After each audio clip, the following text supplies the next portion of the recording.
So hello everyone, welcome to clarity for JEE. तो आज का वीडियो जो है जेई का जो सिलेबस है उसके ऊपर हम लोग डिस्कस करने वाले हैं।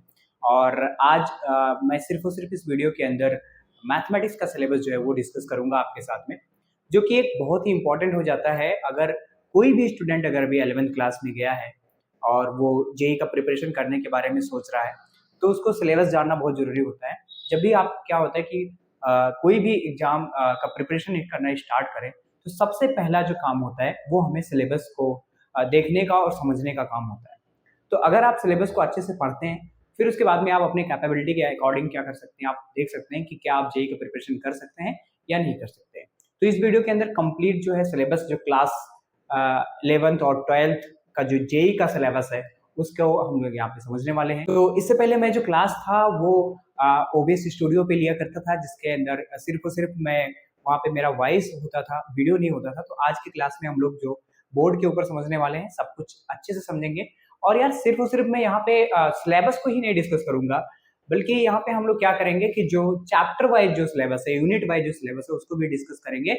और इसके साथ ही साथ हम लोग जो ये भी डिस्कस करेंगे कि आपका जो पैटर्न है एग्जाम का, इससे पहले भी मैं जो वीडियो बना चुका हूँ उसके अंदर मैंने पैटर्न को डिस्कस किया है, लेकिन इस वीडियो के अंदर भी मैं आपको पैटर्न बताने का, समझाने का कोशिश करूंगा कि ताकि आपको और क्लैरिटी आ जाए साथ साथ सिलेबस। सबसे पहले मैं यहाँ पे आपको ये बता देता हूँ कि जेई का प्रिपरेशन जो बच्चे स्टार्ट करते हैं उनके अंदर क्या होता है कि 3 सब्जेक्ट पूछे जाते हैं। एक तो क्या होता है मैथमेटिक्स, फिजिक्स और केमिस्ट्री। ये बहुत ही बेसिक बातें हैं, लेकिन जो बिल्कुल भी बिगिनर है, बिल्कुल एब्सोल्यूट बिगिनर है, उनके लिए मैं बता दूं कि जेई के प्रिपरेशन के लिए आपको 3 सब्जेक्ट पढ़ना जरूरी होता है। एक तो क्या, मैथमेटिक्स, फिजिक्स और केमिस्ट्री। तो आज हम लोग फिजिक्स और केमिस्ट्री की बात नहीं करेंगे, आज हम लोग मैथमेटिक्स का बात करेंगे। तो यार यहाँ पे मैं आपको समझा देता हूँ। सबसे पहले यहाँ पे देख लो कि मैथ जो होता है वो मैक्सिमम बच्चे क्या करते हैं यार कि वो ये बोला जाता है कि केमिस्ट्री जो होता है स्कोरिंग होता है, फिजिक्स भी कर ले जाओगे, लेकिन मैथ क्या होता है, अनसर्टेन होता है। कई बार क्या होता है कि बहुत ज्यादा पढ़ने के बाद भी आप क्या कर पाते हो, अच्छे स्कोर नहीं कर पाते हो मैथ्स के अंदर में। क्योंकि यार मैथ्स के अंदर क्या होता है कि डिफिकल्टी लेवल भी क्या होता है, हर बार क्या होता है अलग कर देता है, पैटर्न अलग कर देता है। तो इसी वजह से बच्चे क्या होता है मैथ्स को थोड़ा सा अवॉइड करना पसंद करते हैं। बट आपको बिल्कुल भी मैथ को अवॉइड करने की जरूरत नहीं है। अगर आप मैथ अवॉइड करोगे तो कहीं ना कहीं आपका जो परसेंटाइल है, ओवरऑल जो परसेंटेज है, वो आपका आईआईटी और एनआईटी में जाने का जो सपना है वो क्या हो सकता है, अधूरा रह। तो अगर आपको अच्छा है परसेंटाइल और अच्छे स्कोर करना है तो आपको मैथ्स वाले पोर्शन पे भी आपको ध्यान देना होगा। और मैं आपको यार जो मैथमेटिक्स है वो पूरा यहाँ पे कंप्लीट पढ़ाने वाला हूँ। तो उसके लिए आप बिल्कुल बेफिक्र रहिए कि आपको मैथ्स कहाँ से पढ़ना, कैसे पढ़ना, सब कुछ पूरा गाइडेंस मिलेगा। तो सबसे पहले मैं आपको बता देता हूँ यहाँ पे कि जो मैथमेटिक्स है यार वो 4 पार्ट में हम लोग डिवाइड करके इसको पढ़ना चाहेंगे तो ज्यादा बेहतर होगा हमारे लिए। एक तो क्या है यार, आपका जो अलजेब्रा वाला पोर्शन है उसको हम लोग कवर करेंगे। उसके बाद में आपका जो पीएनसी और जो सीक्वेंशियल सीरीज, ये वाला पार्ट हो जाता है। कोऑर्डिनेट ज्योमेट्री वाला एक पोर्शन हो जाता है। और उसके बाद में आपका एक कैलकुलस वाला जो पोर्शन आता है उसको भी हम लोग समझेंगे। तो इस तरीके से हम लोग समझने वाले हैं। तो सबसे पहले मैं आपको बता देता हूँ कि मैथमेटिक्स से आपके कितने क्वेश्चन पूछे जाते हैं जेई के अंदर। तो मैथमेटिक्स से जेई के अंदर जो क्वेश्चन पूछे जाते हैं वो आपके आएंगे, जेई मेंस की मैं बात कर रहा हूँ, उसमें आएगा 25 क्वेश्चन आएगा। 25 क्वेश्चन आपके जेई के अंदर जो है उससे पूछा जाता है। नंबर ऑफ क्वेश्चन कितने होंगे, 25 होंगे। 25 में 20 क्या होंगे बेटा, आपके एमसीक्यू होंगे। 20 क्वेश्चन एमसीक्यू होगा और 5 क्वेश्चन जो होंगे वो इंटीजर टाइप के होंगे। 20 क्वेश्चन एमसीक्यू होगा और 5 क्वेश्चन क्या होंगे, एमसीक्यू टाइप के होंगे। 20 क्वेश्चन एमसीक्यू और 5 क्वेश्चन जो होंगे वो क्या होंगे, इंटीजर टाइप के होंगे। एक क्वेश्चन के लिए आपको कितने मार्क्स मिलने वाले हैं, 4 नंबर मिलने वाले हैं। और इसके लिए भी आपको क्या मिलेगा, 4 नंबर ही मिलने वाला है। ठीक है। अगर आप क्या करते हो, कोई भी क्वेश्चन गलत करते हो तो उसके लिए आपको -1 मार्क्स का क्या करना पड़ेगा, पेनल्टी देना पड़ेगा। ठीक है। अगर जैसे फॉर एग्जांपल अगर मैं आपको समझाऊं तो आपने मान लीजिए 2 क्वेश्चन किया आपने, और एक क्वेश्चन आपका क्या है, सही है, और एक क्वेश्चन क्या है बेटा आपका गलत है। ठीक है। तो सही के लिए 4 नंबर मिलेगा, गलत के लिए -1 नंबर मिलेगा। तो टोटल आपको मिलेंगे नंबर्स 3। ठीक है। 4 और -1 कितना हो जाएगा आपका, यहाँ पे कितना हो जाएगा, 3 मार्क्स मिलेगा आपको। तो इस तरीके का क्या होता है, मार्किंग स्कीम होता है इसके अंदर में। तो अब मैं सीधा आ जाता हूँ आपके मैथमेटिक्स वाले पार्ट के अंदर। तो सबसे पहले जो यूनिट फर्स्ट में जो सिलेबस दिया हुआ है वो क्या है, सेट्स, रिलेशन एंड फंक्शन। तो जब आप क्लास 11th स्टार्ट करते हो तो सबसे पहले जो टीचर आपको पढ़ाता है वो चैप्टर होता है सेट्स, रिलेशन एंड फंक्शन। ये क्यों पढ़ाता है, और इसलिए पढ़ाया जाता है इसको कि ये वाला जो चैप्टर है, ये वाला जो यूनिट है, वो क्या होता है कि हर एक हर एक यूनिट के अंदर यूज होता हुआ आपको दिखाई पड़ता है। अगर आप कैलकुलस पढ़ते हो तो वहां पे भी आपको ये चैप्टर यूज होता हुआ दिखाई पड़ेगा। अगर आप ट्रिग्नोमेट्री पढ़ते हो तो उसके अंदर भी आपको ये यूज होता हुआ दिखाई पड़ेगा।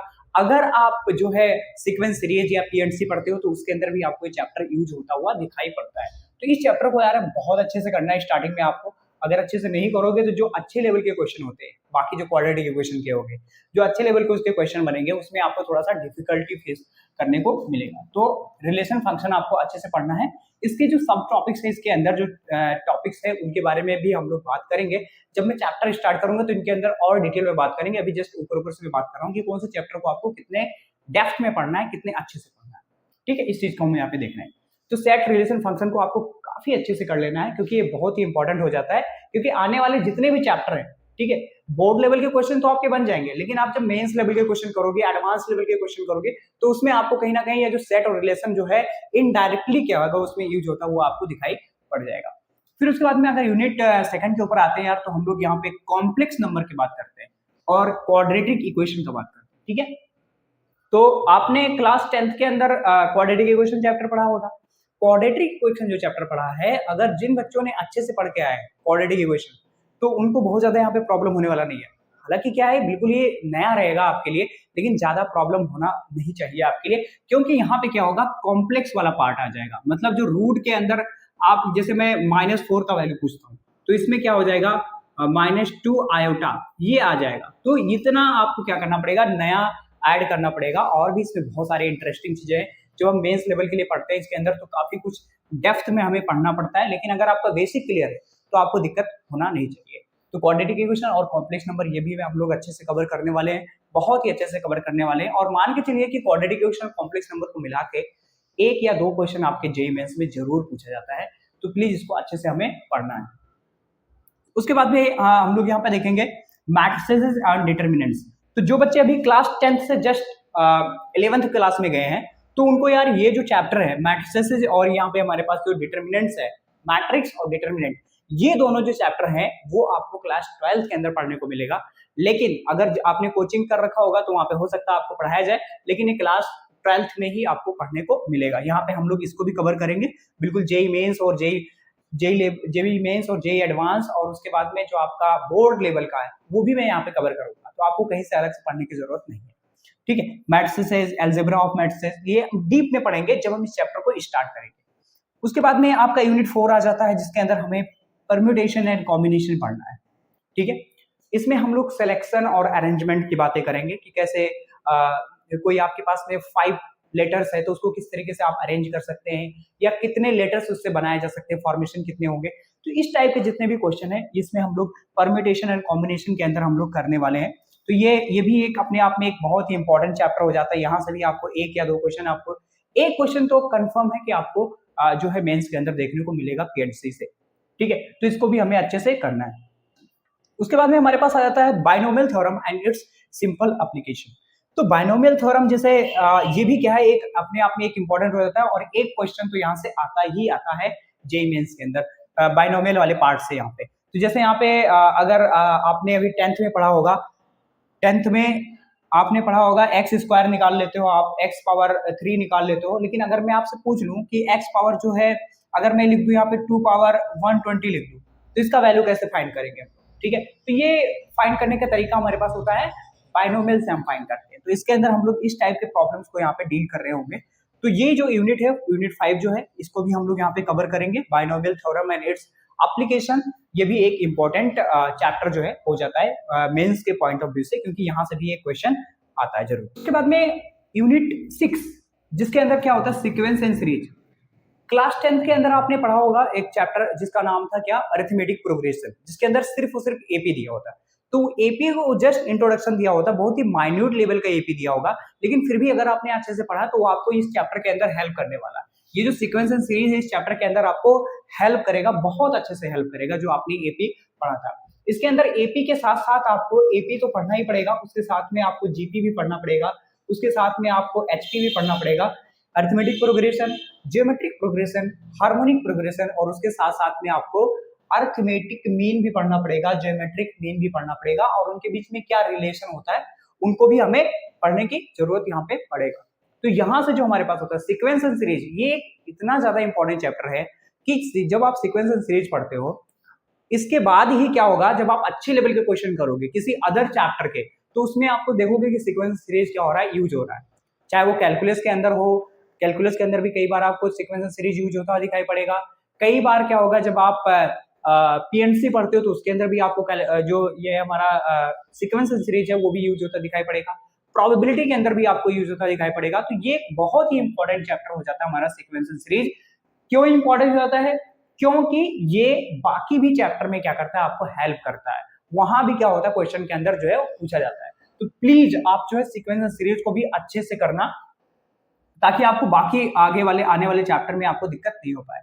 अब यार जो यूनिट 7 है, बहुत ही इंपॉर्टेंट और बहुत ही, अगर आपको जेई क्वालिफाई करना है तो ये आपके लिए बहुत ही इंपॉर्टेंट हो जाता है।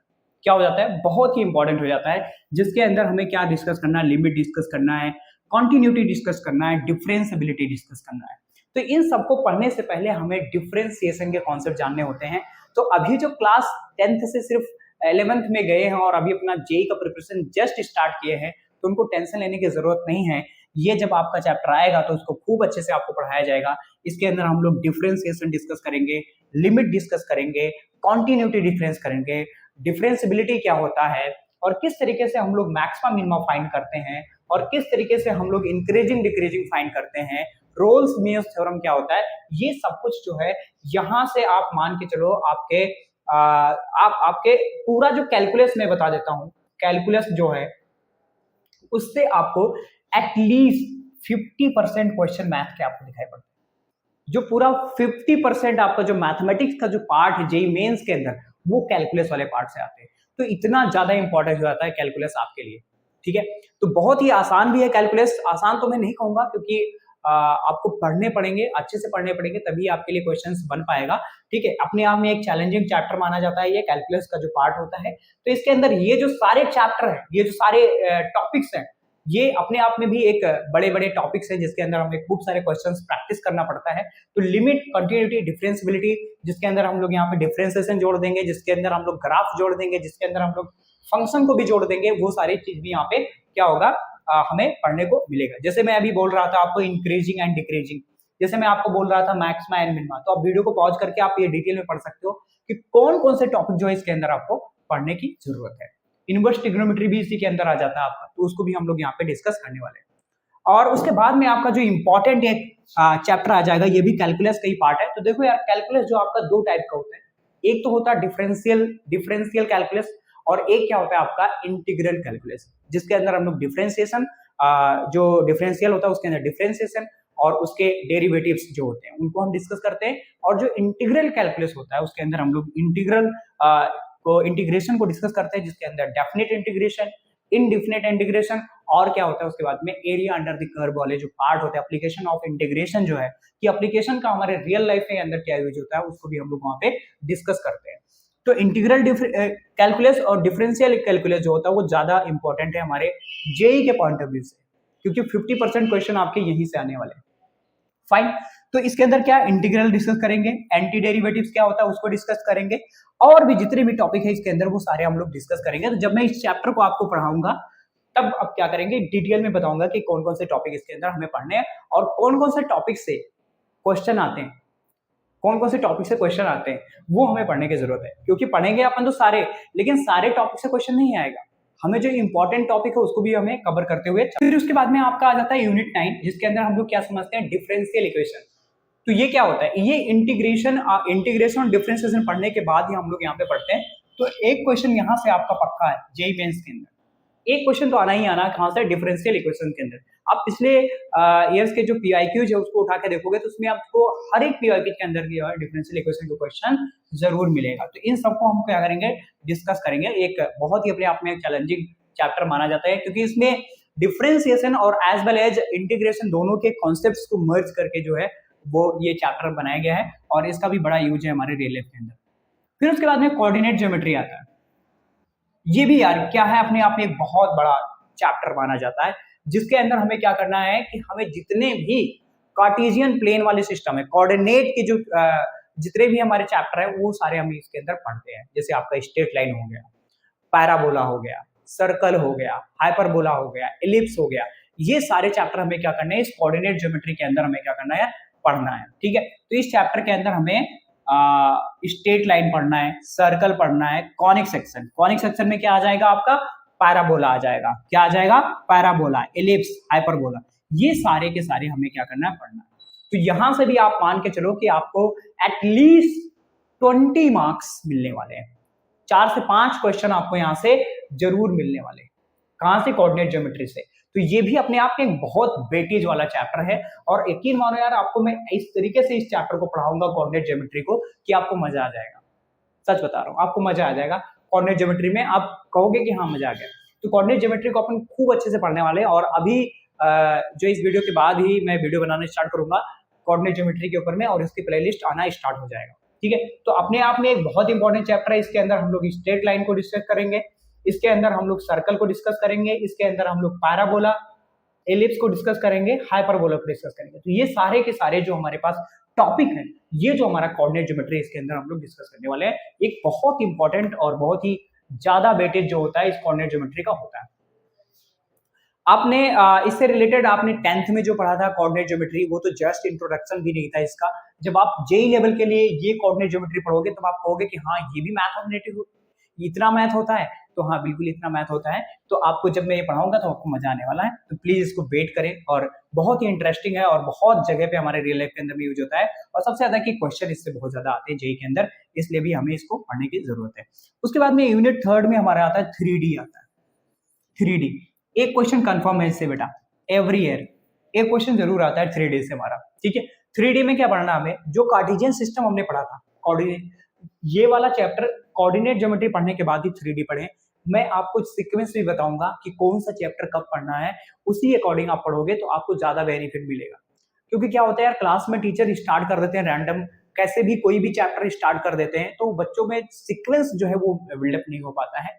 तो सबसे पहले हमें जो मैंने बताया सेट, रिलेशन, फंक्शन, ये पढ़ना चाहिए, क्योंकि वो चैप्टर्स के अंदर यूज होता है। आगे जो आने वाले चैप्टर उनके अंदर क्या होगा, यूज होगा उनका। तो जब वो यूज होगा तो आप वहां समझ नहीं पाओगे, तो आप अच्छे लेवल के क्वेश्चन कर नहीं पाओगे।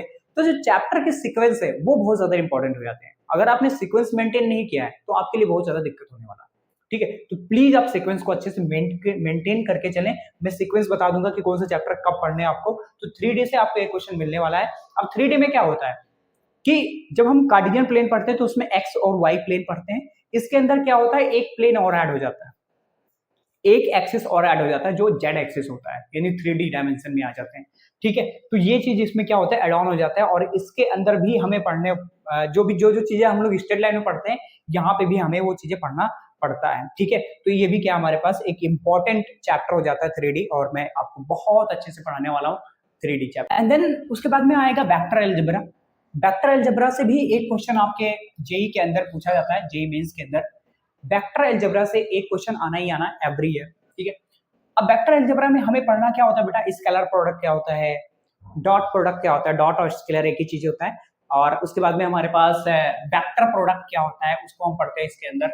और dimensions, 3 dimension space, scalar and vector products, ये भी हमारे पास हम लोग इसको पढ़ते हैं। टाइप्स ऑफ वेक्टर समझेंगे। तो ये चैप्टर अपन लोग जब आप फिजिक्स स्टार्ट करोगे ना, 11th क्लास के फिजिक्स स्टार्ट करोगे, तो उसके अंदर आपको थोड़ा बहुत वेक्टर पढ़ाया जाएगा। बट वो वाला वेक्टर और ये वाला वेक्टर कुछ पार्ट तो सिमिलर है, लेकिन आपको इसमें एडवांस चीजें पढ़नी पड़ेंगी, और भी एक्स्ट्रा चीजें आपको यहाँ पे पढ़ना पड़ेगा। ठीक है, तो आप जब इसको वेक्टर अलजेब्रा पढ़ोगे तो ये यहाँ से आपको एक क्वेश्चन मिलेगा जेई के अंदर, ये याद रखना आपको। और एक अच्छा चैप्टर है, वेक्टर भी हमें पढ़ना जरूरी है। तो 3D और वेक्टर ये एक साथ हम लोग पढ़ेंगे। ठीक, 3D और वेक्टर एक साथ पढ़ेंगे, तो इसमें हमें ज्यादा बेनिफिट मिलने वाला है। फिर उसके बाद में आता है ट्रिग्नोमेट्री। तो ट्रिग्नोमेट्री क्या है यार, कि एक बहुत मतलब लेंदी सिलेबस है ट्रिग्नोमेट्री का। इसमें आपको आइडेंटिटी वाले ट्रिग्नोमेट्री का एक अलग बड़ा सा मिलेगा, ट्रिग्नोमेट्रिक फंक्शन मिलेंगे, ये यहाँ पे ट्रिग्नोमेट्रिक आइडेंटिटीज का एक बड़ा सा आपका एक पार्ट ही है इसका। उसके बाद में फंक्शंस वाले का पार्ट है, उसके बाद में इनवर्स ट्रिग्नोमेट्रिकल है, फंक्शंस देयर प्रॉपर्टीज। तो ट्रिग्नोमेट्री जो है अपने आप में एक बड़ा टॉपिक है। आपके यहाँ पे लिखा तो कम है, लेकिन है ये बहुत बड़ा। ठीक है, जब आप मॉड्यूल या बुक उठा के देखोगे वहां पे, एनसीईआरटी के अंदर तो कम है, लेकिन आप जब जेई मेंस के लेवल के पढ़ते हो तो उसके अंदर आपको काफी कुछ इसके अंदर पढ़ना पड़ता है। और यार यहाँ पे भी ज्यादा मेहनत करोगे लेकिन आपको मिलेगा क्वेश्चन एक आध, लेकिन इसका इनडायरेक्टली क्या है अलग अलग चैप्टर के अंदर यूज होता है, तो इसको भी हम कवर करेंगे। ट्रिग्नोमेट्री को हमें just I think set relation function और एल्जेब्रा पढ़ने के बाद जस्ट हमें ट्रिग्नोमेट्री पढ़ लेना चाहिए। मैं तो ये कहता हूँ कि जस्ट आपको ट्रिग्नोमेट्री फिनिश कर लेना चाहिए एल्जेब्रा पढ़ने के बाद, क्योंकि यूज होता है उसका, काफी यूज होता है, मतलब कैलकुलस के अंदर तो भर भर के यूज होता है, बिना ट्रिग्नोमेट्री के आप कैलकुलस पढ़ना ही मत, ठीक है। तो ये मैं आपको बता रहा हूँ, तो इससे भी आपको एक क्वेश्चन देखने को मिल सकता है। आई थिंक यहाँ से कम क्वेश्चन आते हैं। इनवर्स ट्रिग्नोमेट्री, ये जो इनवर्स ट्रिग्नोमेट्री वाला जो पार्ट हमारा ये इंपॉर्टेंट है, यहाँ से क्वेश्चन आता है, ठीक है। तो एक क्वेश्चन आपको तो यहाँ से मिलता ही मिलता है, तो इसको भी हमें ध्यान से पढ़ने की जरूरत है, ठीक है। तो ये हमारे पास पूरा सिलेबस है मैथ्स का, जो हमने यहाँ पे डिस्कस किया आपके साथ में, और आई होप आपको समझ में आया होगा। मैंने पैटर्न भी बताया कि मैथ्स के कितने क्वेश्चन आएंगे, आपके 25 क्वेश्चन आएंगे, जिसके अंदर आपको क्या होगा 20 एमसीक्यू होगा और 5 क्या होगा इंटीजर टाइप के क्वेश्चन होंगे। 20 एमसीक्यू और 5 इंटीजर टाइप के क्वेश्चन होंगे। एमसीक्यू में आपको क्या 4 ऑप्शन होगा, 1 2 3 4, एक सही होगा उसको टिक करना होगा। इंटीजर में क्या होगा सिर्फ क्वेश्चन होगा और यहाँ पे एक ब्लैंक आएगा, जब आंसर आप निकालोगे तो उस आंसर को, जैसे मान लो आंसर आपका 25 आए तो आपको यहाँ पे 25 लिखना होगा, ठीक है। तो वो क्या होगा, इस तरीके से हम लोग इंटीजर टाइप के क्वेश्चंस को सॉल्व करेंगे। और एमसीक्यू पे क्या होता है, नेगेटिव मार्किंग होता है आपका, और जो इंटीजर टाइप के क्वेश्चन होते हैं उनमें आपके नेगेटिव मार्किंग नहीं होता है, ठीक है। सबके लिए आपको क्या मिलेगा, 4 मार्क्स मिलेगा। अगर आप एक क्वेश्चन सही करते हो तो 4 नंबर मिलता है, और एक क्वेश्चन गलत करते हो तो उस पर -1 आपके क्या हो जाएंगे, डिडक्ट हो जाएंगे, ठीक है। तो आई होप आपको ये जो है समझ में आया है सिलेबस, और अगर आपको कोई भी डाउट है इस सिलेबस के रिगार्डिंग तो आप प्लीज कमेंट कर सकते हैं और बता सकते हैं कि आपको कौन से पार्ट में इसके डाउट आ रहा है। और हमें आप इंस्टाग्राम पे भी फॉलो कर सकते हैं, वहां पे भी मैं आपको जेई से रिलेटेड जितने भी अपडेट्स है वो देता रहूंगा। तो यहाँ पे आ रहा होगा इंस्टाग्राम आईडी, तो उसको भी आप देख सकते हैं और फॉलो कर सकते हैं हमें इंस्टाग्राम पे। और कोई भी अगर आपको जेई से रिलेटेड कोई भी प्रॉब्लम आ रहा है तो प्लीज आप विदाउट एनी एजिटेशन आप मुझसे पूछें, और कहीं भी सोशल मीडिया पे पूछें, जहां भी मैं आपको मिलता हूँ वहां पे आप पूछ सकते हो। बाकी कमेंट आपके लिए खुला हुआ है, वहां पे भी आप कमेंट कर सकते हो, ठीक है। तो इस चैनल पे यार पूरा यार जेई से रिलेटेड जितने भी कंटेंट है वो मैं यहाँ पे डालने वाला हूँ, चाहे वो मैथ्स से रिगार्डिंग हो, चाहे फिजिक्स के रिगार्डिंग हो, चाहे वो केमिस्ट्री से रिगार्डिंग हो, तो सब कुछ यहाँ पे आपको मिलने वाला है। तो मिलता हूँ मैं आपसे नेक्स्ट वीडियो में। आई होप आपको ये सब कुछ जो मैंने बताया आपको समझ में आया होगा, और अगर समझ में आया तो वीडियो को जरूर लाइक कर दें यार, क्योंकि उससे मुझे मोटिवेशन मिलता है और ये ज्यादातर लोगों तक पहुंचता है और फिर ज्यादा से ज्यादा बच्चों को समझ में आता है, ठीक है। तो आज की वीडियो में इतना ही, मिलता हूँ मैं आपसे नेक्स्ट वीडियो में, तब तक के लिए आप पढ़ाई करते रहिए। All the very